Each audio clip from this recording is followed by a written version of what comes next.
ya orang terdekat itu ya ada hubungan spesial lah gitu. Someone, Iya, cewek. iya. Kalau cewek sendiri yang deket banyak. Kang Iki ini orangnya multi talent kayaknya ya. Assalamualaikum warahmatullahi wabarakatuh. Kembali di Podcast Tren, podcastnya anak pesantren. Oke, alhamdulillah pada kesempatan kali ini telah hadir di tengah-tengah kita yaitu sosok yang sangat ditunggu-tunggu. Dan ini merupakan request terbanyak dari sahabat MHC. Mau tahu siapa namanya? Yaitu Kang Iki. Bagaimana kabarnya Kang Iki? Alhamdulillah baik Kang. Gimana Kang Ilyas kabarnya? Alhamdulillah baik saja. Untuk kesibukan hari ini seperti apa? Untuk hari ini sendiri, alhamdulillah saya bisa diundang ke podcast Tren dari Manhud Kreatif yang merupakan media santri di Pondok Pesantren Nurul Huda.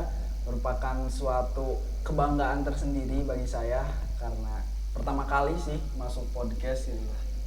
Alhamdulillah juga hari ini itu alhamdulillah telah beres juga tadi kegiatan laporan pertanggungjawaban OSIS SMA Negeri 2 Ciamis yaitu sampai malam juga sampai tadi, dan alhamdulillah sekarang bisa hadir menyempatkan waktu bisa hadir di podcast Tren.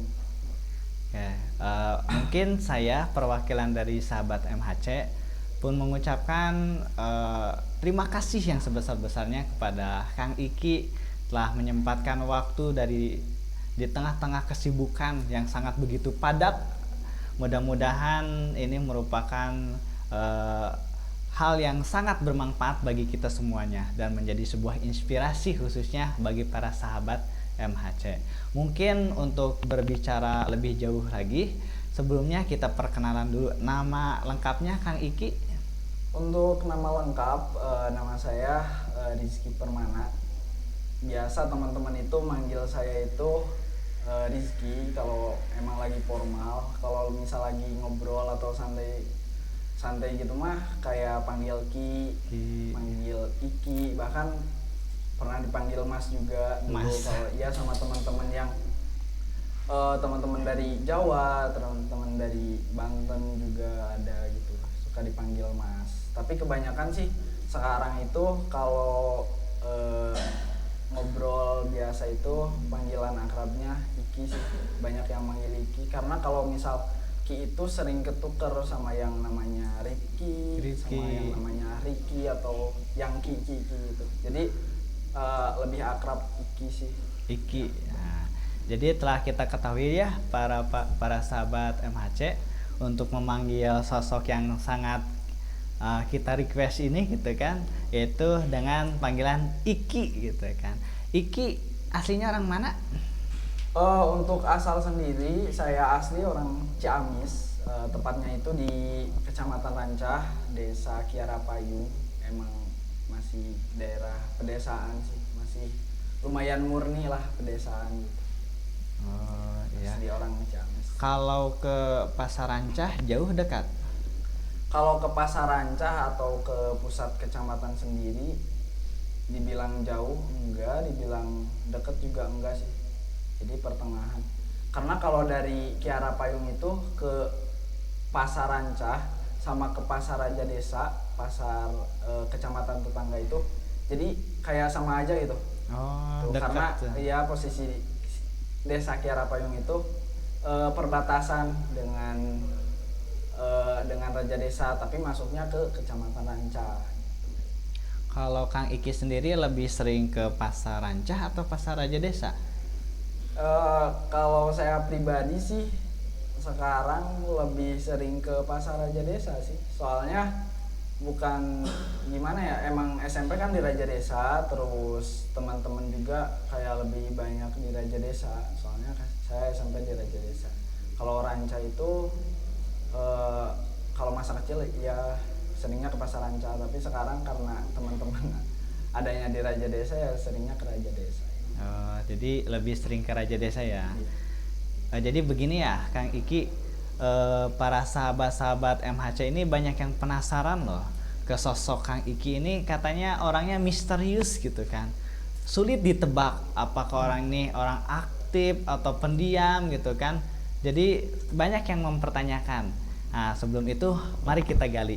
Sebenarnya Kang Iki ini anak keberapa?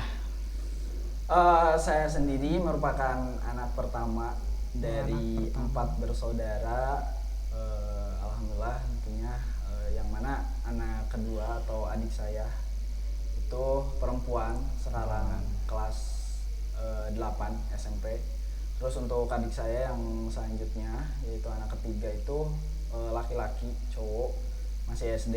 Nah terus untuk yang bungsu, si bungsu itu belum juga 1 tahun, jadi lahirnya itu bulan Ramadan tahun kemarin. Jadi sekarang kalau nggak salah 9 bulan sih. 9 bulan. Ya, Cowok juga masih bayi berarti ya. Berarti adiknya itu cowok 2, cewek 1. Iya. Cewek yang kedua ya, Iya. atau nomor ketiga kan. Ya. Kalau masa kecil Kang Iki itu seperti apa? Kalau masa kecil saya sih gak aneh-aneh, jadi banyak dihabiskan dengan kehidupan di pedesaan sewajarnya, selayaknya anak pedesaan gitu, kayak main-main gimana anak SD sih. Kalau zaman dulu emang sering mainnya emang masih permainan tradisional kayak petak umpet, kayak yang ucing-ucingan gitu. Ucing-ucingan. Kalau di Sunda, iya. Karena kalau dulu kan belum HP itu, gadget belum merajalela, gak kayak anak sekarang. Udah jarang sih kalau saya pulang ke Ranca itu, ke Kiara Payung, udah jarang kayak anak-anak yang main ucing-ucingan. Jadi kayak dulu mah pas saya kecil emang seru main, dihabiskan sama main sama teman-teman. Jadi waktu kecil itu pas SD itu belum mengenal dunia luar atau belum mengenal kehidupan di perkotaan, karena dibilang jauh sih enggak ke pusat kota kayak ke kecamatan, tapi emang lebih banyak dihabiskan di bermain di pedesaan sama teman-teman, belajar sekolah agama. Kalau bermain di pedesaan itu pernah main boy-boyan tidak? Yang pernah ya, yang pakai bola, pakai bola apa, tenis lantai ya, kan? tenis lapangan. Tenis lapangan ya, betul. Kalau bola tenis lantai itu terlalu kecil ya. Ini tenis lapangan yang warna hijau ya. Yang warna hijau. Kalau layang-layang main? Bahkan kalau pergi ke sekolah agama itu malah main layang-layang gitu sama teman-teman, aduan sama ya kampung lain gitu. Enggak gimana, kalau ngajinya cuma sebentar tapi mainnya banyak gitu. Oh iya, gak apa-apa lah, yang namanya masa kecil kan belajar sambil bermain gitu kan. Jadi halayak wajarnya kalau banyak mainnya, yang penting jangan sampai meninggalkan belajar. Kalau hobinya Kang Iki sendiri itu apa? Kalau ditanya hobi, saya itu suka bingung. Jadi antara disebut punya hobi, enggak, disebut enggak punya hobi, punya gitu. Kayak random gitu. Jadi sesuai musiman atau sesuai maunya apa gitu tah. Yang lain main game, ya ayo main game. Kayak yang lain olahraga, main futsal, main volley, ya ayo gitu sih. Jadi kayaknya ini para sahabat MHC, Kang Iki ini orangnya multi talent kayaknya ya. Kalau mau dibawa main bola juga bisa. Komen volley? Main volley dibilang jago enggak sih, standar. Jadi kayak yang semua olahraga juga kayak bisanya standar, gak ada yang jago-jago banget. Tapi kalau emang masa kecil itu suka banget sama main bola, bahkan pernah bercita-cita itu menjadi pemain bola, pemain timnas itu waktu kecil. Oh, jadi ini para sahabat MHC, telah kita ketahui ya bahwasannya cita-cita masa kecil Kang Iki itu menjadi pemain bola gitu kan, pemain timnas. Iya, kayak dulu mah tergila-gila banget itu kayak main bola teh. Kayak ada pertandingan Persib atau pertandingan timnas itu wajib banget nonton. Kayak di kamar pun kayak nempel poster kayak pemain timnas, pemain Persib gitu. Idolanya siapa? Kalau idola sendiri Kalau pemain dalam negeri atau luar negeri? Dalam negeri dulu, Oh, dalam kan negeri. timnas ya. Jadi kan sukanya itu sekitar SD itu sekitar 2010. Jadi pas waktu timnas itu kalau nggak salah pas AFF 2010 itu eh, idola saya itu Christian Gonzalez, karena ya dia merupakan striker juga di timnas, striker dan juga bermain di Persib Bandung. Jadi suka banget itu. Dulu ingat ya waktu Gonzales itu waktu di semifinal tahun 2010 itu lawan Filipina. Ya, cetak 2 gol. Cetak 2 gol dari tendangan jarak jauh, Ya, betul kan? tendangan jarak jauh sama sundulan di dekat Nah, gawang itu. masih. Itu apa membawa timnas masuk ke final gitu. Walaupun ya kalah itu di sini. Di finalnya lawan apa sih, lupa lagi? lawan Malaysia. Jadi leg pertama 3-0 kalah. Terus leg kedua di Indonesia menang cuma 2-1 ya, kalah agregat 4-2. Oh iya ya, yang tragedi laser itu ya. Iya, ya. Nggak tahu karena ada kecurangan tapi ya nggak tahu gitu. Ya begitulah, mungkin orang Indonesia terlalu baik-baik kali ya, di negara lain terlalu berani kali ya. Mungkin gak apa-apalah kalau kita emang orangnya baik-baik mah. Untuk sekolahnya sendiri Kang Iki waktu kecil SD di mana ya? Untuk SD itu SD saya di SDN 4 Kiara Payung, karena itu merupakan SD yang paling dekat dari rumah saya. Walaupun disebut paling dekat itu bisa mencapai 30 menit. Jadi kan waktu SD itu jalan kaki. Dikarenakan emang umumnya jalan kaki sih waktu Iya. SD gitu. Karena Wah, masuknya SD. jam setengah 8, kalau berangkat dari jam 6 dari rumah. Jadi kayak jalan-jalan, turun gunung, naik gunung gitu. Berarti ke SD berapa jam jalan kaki? Setengah jam, 30 Setengah menitan. jam. Iya. Oh, lumayan jauh juga ya. Iya. Itu bagus loh kalau lagi SD jalan kaki, olahraga gitu kan. Jarang sakit kan? Alhamdulillah untuk pas waktu SD itu jarang sih, tapi pas waktu kecil sering sakit pas TK sih. Tapi pas masuk SD. Ngomong-ngomong, Kang Iki itu awal mula kenal dunia pesantren itu dari apa? Untuk dunia pesantren sendiri, mungkin saya menceritakan awal mula masuk pesantren ya. Jadi awal mula saya masuk pesantren itu ketika waktu SD, ketika kelas 6 itu, ketika mau melanjutkan ke jenjang yang selanjutnya, nggak tahu kenapa saya itu pengen masuk ke pesantren. Jadi dikarenakan lihat teman-teman saya nggak terlalu banyak sih yang masuk pesantren, tapi nggak tahu kenapa ya saya pengen aja gitu merasakan dunia pesantren. Walaupun latar belakang keluarga saya itu dibilang basic pesantren, bukan sih, karena orang tua saya juga nggak ada yang lulusan pesantren gitu. Cuma kalau di kampung mah namanya itu ngaji kayak santri kalong gitu tuh, jadi gak ada yang lulusan pesantren. Tapi pas mau melanjutkan ke SMP itu ya saya tiba-tiba mengajukan diri lah ke orang tua. Nah, orang tua juga mendukung, dan akhirnya mencari nanya-nanya ke ustadz di dekat gitu, di ustadz yang di kampung di daerah. Ya ketemulah sama lembaga pendidikan Al-Mu'awanah.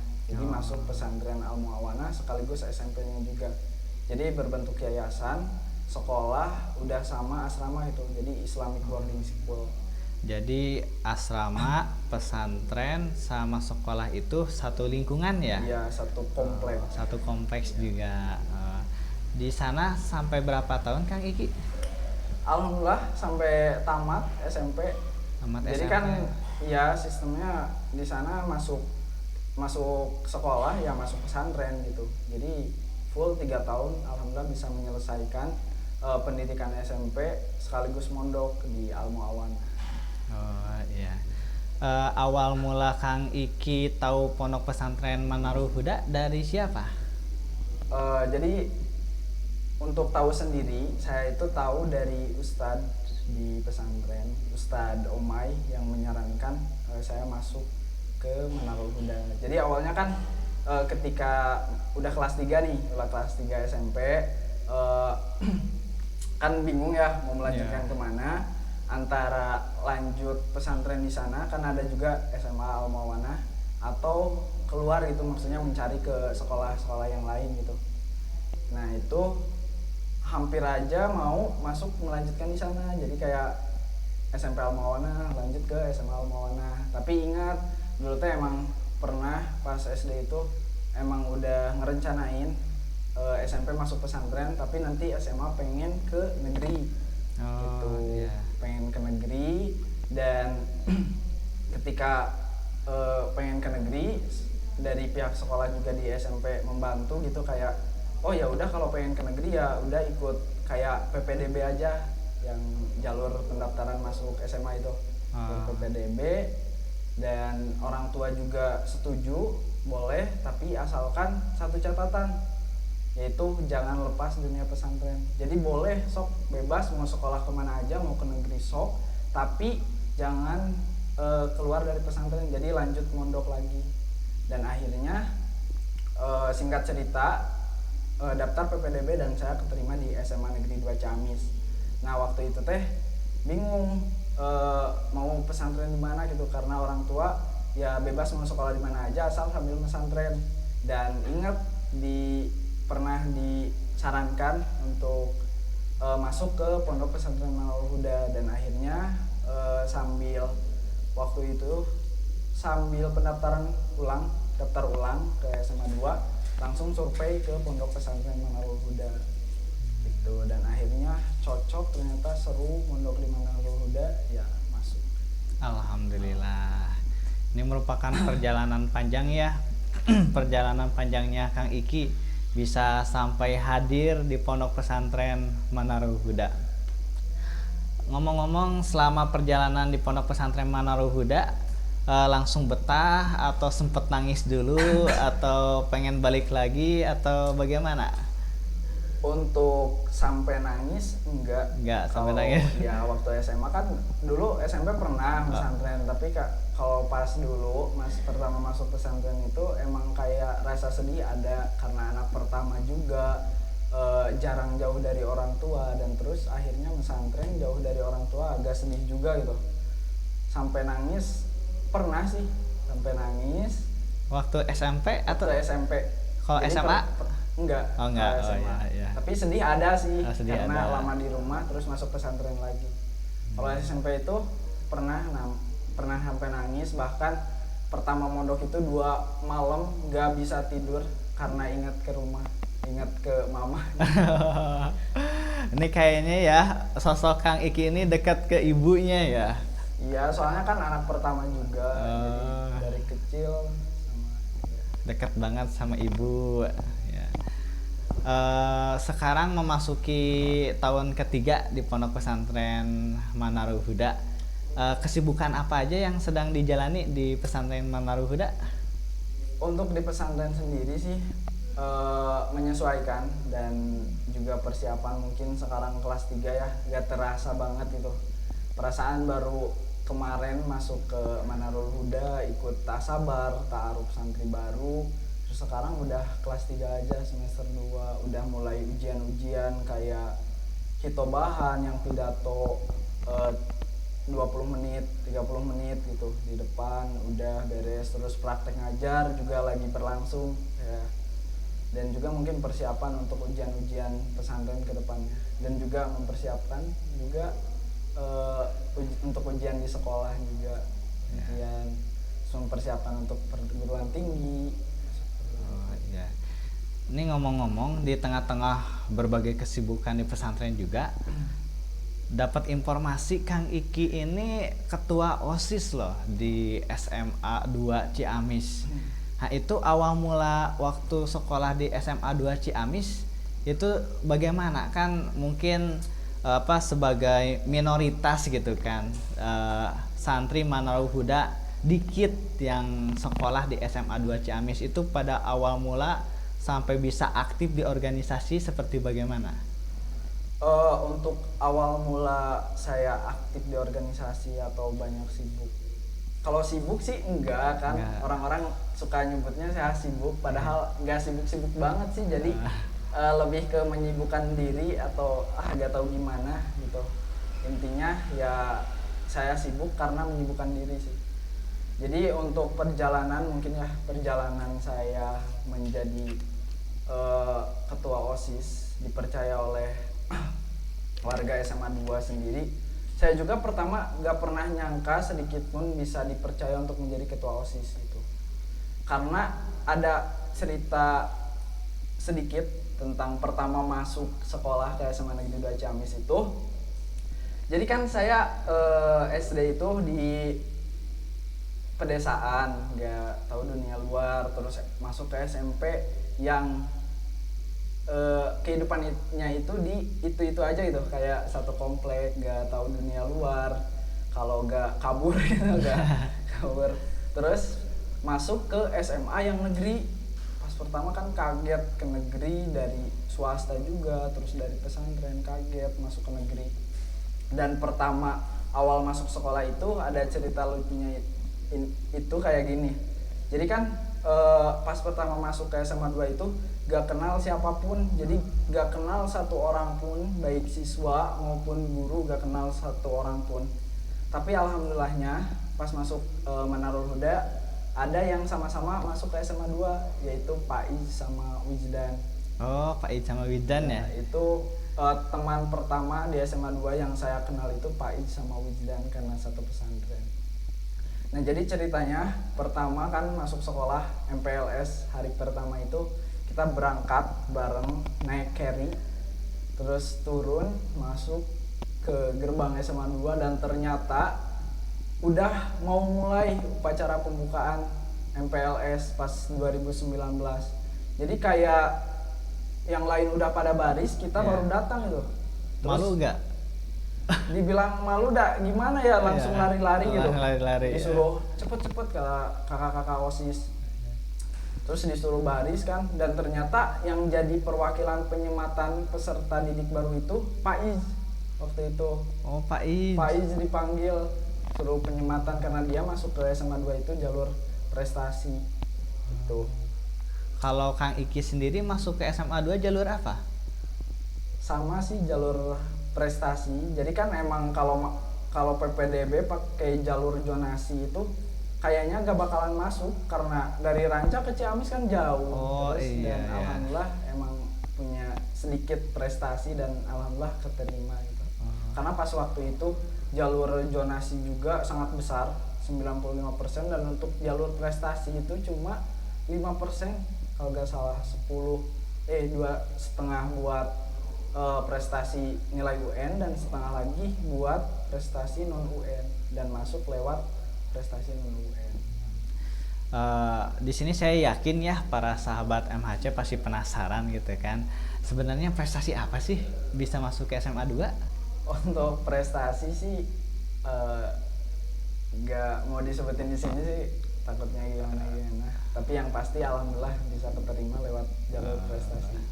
Nah, ini nih yang bikin Kang Iki ini sosok misterius gitu. Jadi dia tuh punya segudang prestasi, skill, tetapi tidak menampakkan di halayak umum yang sekiranya tidak perlu diperlihatkan gitu kan. Jadi bikin penasaran gitu kan. Nanti untuk lebih jauhnya nanti tanya-tanya aja ya di kolom komentar. Insya Allah dijawab kali ya di kolom-kolom komentar tuh, insya Allah. Jadi jangan lupa ya di komentar. Ngomong-ngomong kan perjalanan ya, barusan awal-awal masuk SMA 2 gitu kan, terus mulai masuk organisasi, itu gimana waktu perjalanan mulai masuk organisasi? Ya jadi kan mungkin lanjut dulu cerita yang tadi ya, yang pas waktu upacara pembukaan kan waktu itu Pak I jadi yang penyematan, terus kan disuruh baris sama kakak-kakak OSIS. Jadi pertama ngelihat OSIS di SMA 2 itu kayak keren gitu lah, pakai jas hitam, tulisan Prosakti di belakang, terus strip abu juga pakai pin MT, kayak keren gitu. Dan pertama kali lihat itu juga udah tertarik banget masuk OSIS, dan udah ada niatan sih pengen aktif di SMA karena emang pas waktu SMP juga agak terbatas kayak ekstrakurikuler dan organisasi, walaupun dari SMP juga saya emang ikut organisasi gitu lah. Tapi SMA saya pengen lebih aktif, dan alhamdulillah awal masuk SMA 2 udah masuk, saya coba untuk beradaptasi karena emang kaget banget gitu. Beda ya? Masuk negeri kayak yang kelas waktu SMP dipisah antara ikhwan akhwat cewek cowok, dan masuk SMA disatuin. Terus pas MPLS itu kayak masuk gor itu bareng-bareng cewek cowok gitu masuk gor. Kaget, kayak ruas gitu. Luas. Ya, ruas gitu. Dan adaptasi terus banyak kan kegiatan juga dari pas MPLS itu, kayak pengenalan demo eskul, dan juga pengenalan organisasi. Terus tertarik lah dengan beberapa ekstrakurikuler, dan akhirnya daftar masuk ikut ekstrakurikuler. Nah terus untuk OSIS sendiri, untuk pertama masuk OSIS sendiri itu dulu itu ada program OSIS yaitu eksibisi 2, yaitu pensi acara terbesar OSIS, acara yang kita bangga-banggakan itu eksibisi 2, dan itu merekrut kelas 10 sebagai panitia, jadi panitia tambahan lah disebutnya. Dan akhirnya saya coba daftar karena emang tertarik untuk kepanitiaan dan kayaknya bakalan seru. Alhamdulillah keterima itu sebagai ed crew disebutnya, jadi tambahan panitia di acara pensi. Berlangsunglah ikut pensi sampai akhir gitu. Nah lalu beres jadi ed crew itu, akhirnya kan pergantian itu buat kepengurusan OSIS selanjutnya, dan akhirnya merekrut buat kelas 10, jadi merekrut pengurus baru. Jadi dibukalah open recruitment OSIS, dan saya coba daftar dengan bermodalkan seadanya gitu, orang yang dari SMP swasta, terus gak banyak prestasi, terus pengalaman juga gak banyak, cuma ikut pas panitia eksibisi 2. Dan setelah melalui tahapan seleksi, interview segala macam, wawancara, tes keahlian, tes bakat juga, akhirnya bisa keterima. Alhamdulillah. Itu teman yang seangkatan atau ada tidak dari santri juga yang keterima waktu itu? Untuk santri sendiri yang seangkatan di OSIS SMA 2 itu, Pak Iz juga kan ikut daftar, dia emang ahli di bidang IT, dan alhamdulillah dia juga masuk karena dia juga ikut kepanitiaan pas waktu eksibisi 2. Jadi sama-sama ikut kepanitiaan eksibisi, terus sekelas juga, terus sepesantren juga dulu, terus sama-sama daftar OSIS dan akhirnya sama-sama keterima. Alhamdulillah. Itu apa? Kan sampai jadi ketua OSIS ya, Kang Iki itu. Itu sebenarnya apa sih perjalanannya gitu kan, bisa sampai berhasil menjadi ketua OSIS? Menurut Kang Iki sendiri itu dari faktor apa gitu kan, atau bagaimana triknya gitu kan? Ya mungkin di sini juga para sahabat-sahabat MHC bisa mengikuti perjalanan beliau gitu kan. Itu seperti apa? Untuk menjadi ketua OSIS sendiri, pertama tadi tidak pernah menyangka sedikit pun bisa dipercaya untuk menjadi ketua OSIS, tapi kayak mengalir dan akhirnya bisa menjadi ketua OSIS. Itu sangat tidak disangka, dan perjalanannya itu ketika saya diterima menjadi pengurus OSIS waktu kelas 10, dan keterima itu di Sekdik 7 itu tentang pembinaan gizi dan kesehatan. Nah kan waktu kelas 10 menuju akhir itu kepegat sama COVID. Oh iya, COVID ya gitu. Jadi kayak OSIS itu selama itu kayak disebut vakum tidak, tapi kurang kegiatan karena susah perizinan juga dari sekolah.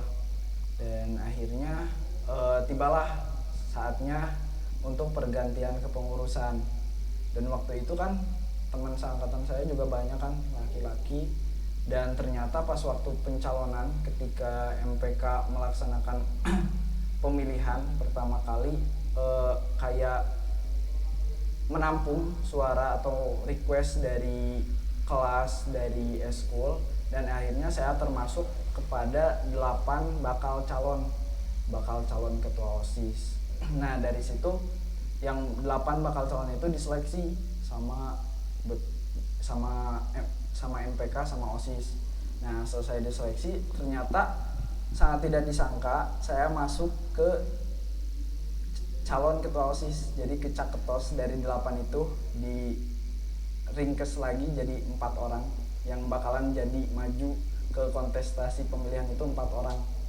Tuh, dan saya termasuk salah satunya. Kaget kan waktu masuk jadi calon ketua OSIS, dan ya kayak mengalir sih. Jadi ya seperlunya aja, kayak kita menghargai kepercayaan dari teman-teman SMA 2. Jadi saya berusaha untuk memaksimalkan diri, untuk mempromosikan diri bahwa saya nih bisa untuk menjadi ketua OSIS gitu waktu itu. Dan saya juga merangkul teman-teman yang kayak se-eskul, teman-teman dekat, teman-teman sekelas untuk disebutnya tim sukses. Jadi kayak tim bikin sukses. ya kayak bikin video kampanye gitu sama teman-teman eskul, sama teman-teman kelas juga. Dan ketika pemilihan berlangsung secara online karena masih pandemi kan, berlangsung secara online karena dari mulai sekarang kampanye itu full lewat dunia maya, jadi lewat virtual. Dari mulai sekarang orasi, penyampaian visi misi, debat segala macam, dan akhirnya pemilihan juga secara online. Dan waktu pengumuman sangat tidak disangka saya bisa dipercaya untuk menjadi ketua OSIS SMA Negeri 2 Ciamis. Alhamdulillahirabbil alamin. Ini merupakan cerita yang direncanakan oleh Allah kali ya. Jadi kayak nggak ada strategi khusus sih, kayak mengalir aja. Ketika saya dipercaya untuk jadi calon ketua OSIS, ya saya berikan yang terbaik karena sudah dipercaya menjadi calon gitu. Dan akhirnya terpilih juga menjadi ketua OSIS. Ketua OSIS ya. Itu apa visi misi atau prinsip hidup dari Kang Iki itu seperti apa gitu kan? Sehingga perjalanannya itu mengalir tetapi bisa naik karir gitu kan, kayak mengalir tetapi bisa naik karir. Itu visi misi dari Kang Iki sendiri, prinsip hidup Kang Iki sendiri itu seperti apa? Kalau ditanya prinsip hidup, kayak saya Rizky punya prinsip sendiri, punya pola pikir sendiri, punya cara untuk menjalani hidup sendiri gitu. Jadi kayak prinsip saya itu, hidup itu sekali sekarang di dunia dan nanti di akhirat gitu. Hidup sekali, hiduplah di dunia ini dengan berarti gitu. Hidup sekali, hiduplah yang berarti. Pokoknya yang penting kita bisa bermanfaat, baik itu diri sendiri sama orang lain, yang penting tidak merugikan orang lain. Jadi lebih ke kita jalani aja yang membuat kita bahagia, membuat kita suka, yang penting tidak merugikan atau tidak menyalahi aturan gitu, tidak merugikan orang lain juga. Terus untuk moto sendiri, pas jadi calon ketua OSIS itu, yang saya ingat itu moto pas calon ketua OSIS. Jadi moto saya itu pas untuk menjadi seorang pemimpin itu 3M. Jadi mulai dari diri sendiri, mulai dari yang terkecil, mulai dari sekarang. Nah ini ya para sahabat MHC, bisa kita amalkan nih motonya, yaitu apa? 3M. 3M. Yang pertama Mulai dari diri sendiri. mulai dari diri sendiri. Yang kedua Mulai dari yang terkecil. mulai dari yang terkecil. Yang ketiga Mulai dari sekarang. tuh, mulai dari sekarang. Nah ini ya yang biasanya kita sering terlambat, yaitu mulai dari sekarang. Karena kan biasanya banyak orang ya yang punya cita-cita, mimpi, harapan yang tinggi, tetapi nggak mulai-mulai gitu kan. Itu tidak akan terwujud sampai manapun. Terus setelah Kang Iki menjadi ketua OSIS, mungkin banyaklah ya yang fans-fans gitu kan, yang ngepen ke Kang Iki. Sampai kalau mau tahu mah ya, Kang Iki ini merupakan request terbanyak gitu kan. Banyak yang nanyain, Kang Iki mau kapan sih di podcast gitu kan. Itu ngomong-ngomong, ada apa orang terdekat nggak sama Kang Iki untuk saat ini? Maksudnya orang terdekat ya orang terdekat itu ya ada hubungan spesial lah gitu. Someone, Iya, cewek. iya. Kalau cewek sendiri yang deket banyak. Oh banyak. Ya, tapi maksud dekat itu dalam konteks persahabatan. Jadi dalam konteks kayak rekan kerja di OSIS, terus teman-teman kelas kan, kayak teman-teman seperjuangan saya anggap itu teman-teman terdekat saya, walaupun wanita itu, walaupun cewek. Jadi banyak, tapi gak ada yang spesial sih untuk sekarang. Nah, Jadi kayak ya sewajarnya aja sama sewajarnya yang aja. lain. Ya. Lebih ke profesional kali ya. Ya, menjalankan tugas juga sih. Kalau sekarang fokus ke tanggung jawab sama kepercayaan dulu sih. Gak untuk kayak komitmen, karena ya gimana ya, Masih jauh perjalanan. masih jauh ya. Jadi Ya. ya sebatas ya berteman saja. Ya, Nah ini para sahabat-sahabat MHC yang mau dekat sama Kang Iki juga terbuka ya orangnya ya gitu kan. ya sok boleh Ya. sih mau sharing-sharing. Sharing-sharing gitu kan. Di masih jomblo tuh orangnya profesional lah. Di tahu artinya tanggung jawab sebagai laki-laki ya. Jadi jangan sampai menyakiti seorang perempuan. Ya, Atau pernah menyakiti seorang perempuan?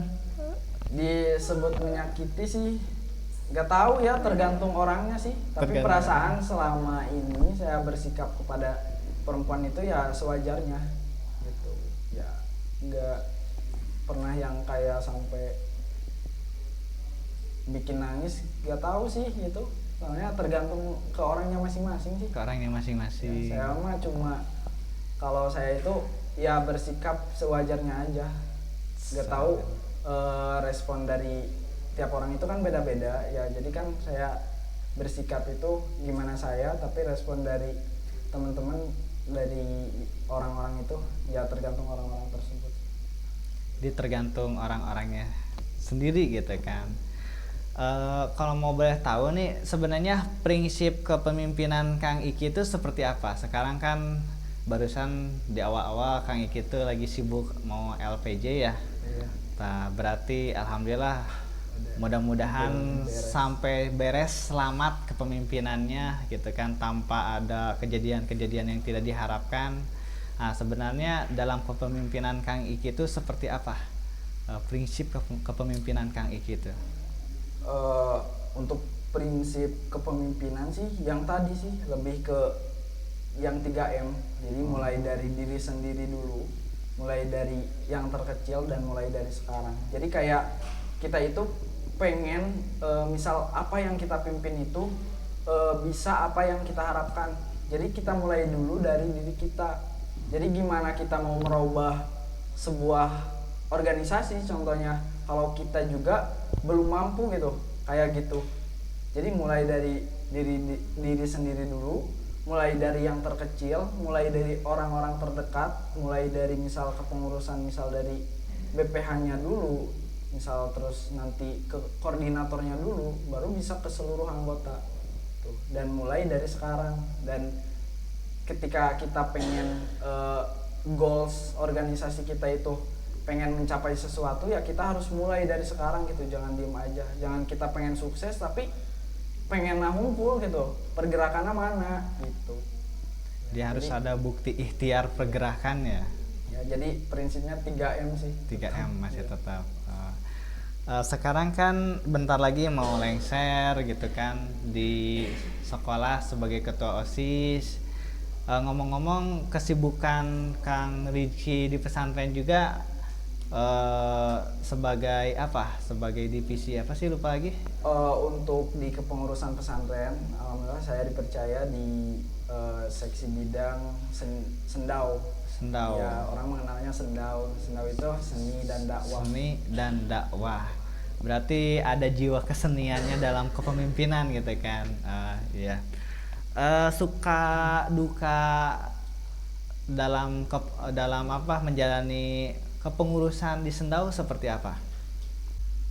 Untuk suka duka sendiri, mungkin pertama suatu kebanggaan juga kan bisa dipercaya menjadi pengurus di pesantren di bidang seni dan dakwah, atau lebih dikenal Sendau.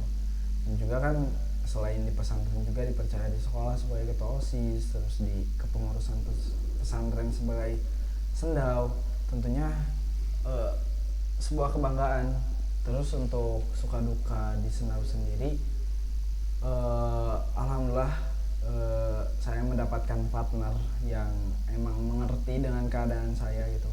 Ketika saya dipercaya untuk menjadi ketua OSIS dan juga menjadi sendau itu, teman-teman bisa ngertiin.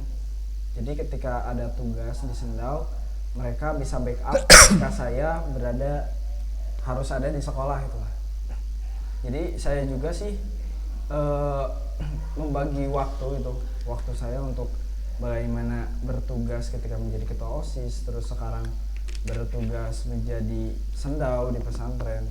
Walaupun emang saya menitik beratkan itu di ketua OSIS, karena ya saya rasa di pesantren juga banyak yang bisa membackup saya, terutama teman-teman yang emang mengerti pada saya itu.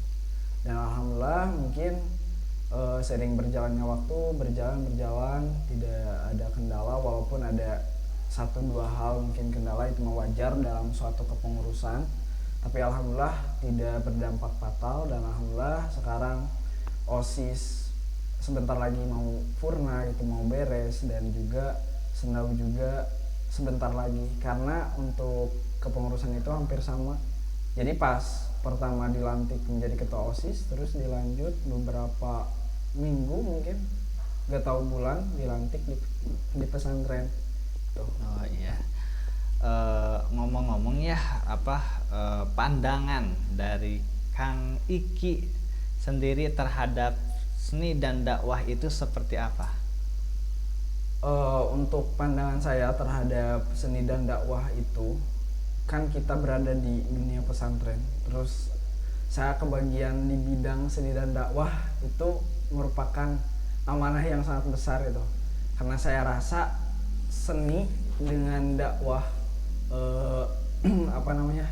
syariat Islam itu harus bisa menyatu gitu, antara seni dan dakwah. Jadi kayak dakwah yang biasa-biasa aja atau monoton itu ke masyarakat atau ke orang awam itu gak pada masuk gitu, harus dibarengi dengan seni. Di antaranya seni kayak seni Islam itu kayak yang dibarengi sama hadroh, terus marawi segala macam, atau syiar Islam itu yang lewat seni itu kayak mengaji qiraat gitu, qiraah sab'ah segala macam. Dan juga di bidang seni dan dakwah ini kita itu tidak cuma terfokus pada seni tentang seni Islam gitu, seni syiar Islam, tapi kita juga mengikuti dakwah secara modern gitu, secara bagaimana kita mensyiarkan agama Islam dengan mengikuti zaman sekarang, zaman yang serba dunia maya, serba virtual. Jadi kita harap itu pesantren itu jadi gak sekedar sekarang mendidik santri-santrinya untuk bisa mengetahui ilmu agama, tapi juga harus bisa mengikuti perkembangan zaman gitu, perkembangan teknologi, dan diantaranya yaitu dengan cara ya mensyiarkan agama Islam itu lewat media sosial, kayak bikin quotes atau bikin video yang emang benar-benar mengedukasi dan berisi tentang syiar Islam, kayak gitu sih. Iya. Tentang seni dan dakwah terhadap agama Islam. Ini merupakan pandangan yang sangat begitu luas dan luar biasa ya tentang seni dan dakwah menurut Kang Iki. Untuk selanjutnya tentang pesan dan kesan di pondok pesantren Kang Iki selama 3 tahun seperti apa? Untuk pesan dan kesan, untuk kesan dulu paling ya. Jadi untuk kesan di pondok pesantren, khususnya 3 tahun di Manarul Huda, sekarang 2,5 tahun sih, belum ke 3 tahun. Jadi kesannya itu sangat menyenangkan, suka duka sangat terasa itu. Bahwasannya pendidikan pesantren itu sangat bisa dibilang sangat membekas dan sangat-sangat berharga itu pendidikan pesantren itu. Dan saya rasa pendidikan pesantren itu akan lebih bisa berguna untuk kita di masa depan, untuk kehidupan kita di masyarakat. Karena yang saya pelajari ketika di pesantren itu ada salah satu kata-kata ustadz saya, guru saya itu, bahwasannya kehidupan di pesantren itu merupakan gambaran kehidupan kita di masyarakat. Kayak kamar itu kan kayak kombong-kombong, jadi kita ibaratkan sebagai sebuah keluarga atau misal sebagai sebuah RT RW gitu. Jadi terus kayak di pesantren itu ya kayak di masyarakat gitu, dari mulai sekarang keluarga, terus ke tingkat RT RW, terus ada kepengurusannya juga kayak di pemerintahan kayak gitu. Jadi kayak miniatur kehidupan sih di pesantren. Jadi kesannya itu. Nah, untuk pesannya sendiri mungkin untuk pesan untuk siapa? Untuk para sahabat-sahabat MHC mungkin sahabat bisa MHC disampaikan tentang pesantren. Mungkin pesan saya, menjadi santri jangan hanya ketika kita pesantren saja. Ketika kita udah lulus juga jangan sampai kita lepas dari yang namanya seorang pelajar atau seorang santri. Tetaplah memegang teguh sabda Nabi, yaitu kewajiban mencari ilmu itu dari dari ketika kita lahir hingga kita masuk ke liang lahat. Mungkin itu pesan yang disampaikan oleh Kang Iki. Sebelum ditutup, ada satu lagi yang bikin sahabat-sahabat MHC penasaran.